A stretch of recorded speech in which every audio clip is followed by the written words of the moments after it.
आज सकाळी सकाळी ना ट्रायसेप्स मारायचे होते बरं का. मग मारले ना ट्रायसेप्स आणि डायरेक्टली शेतात आलो आंघोळ करून. घेतले आपल्या महादेव महाराजाचे दर्शन.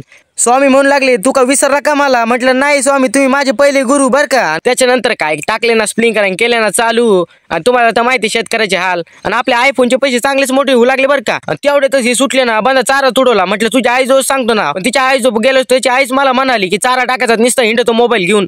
मग आज काय खूप मोठा गुन्हा केला. सगळ्याला चारा वगैरे टाकला डायरेक्ट घरी आलो. आज खूप प्रसन्न होतो मी कारण की वर्कआउट करून चांगली ताकद आली माझ्यात. तेवढ्यातच इथं उचला लागलो. मग मजुरीला लागलो तुम्ही. नहीं वीडियो बनवू लागलो बरं का. क्यों रे जब मैम क्लास में पूछती थी बड़े होकर क्या बनोगे तो तू तो बोलता था मैं कलेक्टर बनूंगा. ओहो इंजीनियर साहब भी यही है. मजाक से हटके आज सर वगैरे कोणी आले नव्हतं क्लासला. मग मी एकटाच होतो. आणि जे क्लासच्या बॅनरवर दिसताना तुम्हाला हे दोघं आमच्या क्लासमध्ये होते म्हणतात सर. तेवढ्यातच मग काय देऊळ बंद मूवी बघू लागलो. छोटीशी क्लिप काय खतरनाक पिक्चर आहे रावतो. मग काय झाली ना संध्याकाळ. मग आम्ही चौघं मिळून एक मोठं टाकू लागलो. 75% कचरा हिवाळ्यातच गायब होत असं ना आपल्या पृथ्वीवरचा. मला तर असंच वाटतंय. मग काय एक बोलू का हे थोडं जास्तच झालं ना.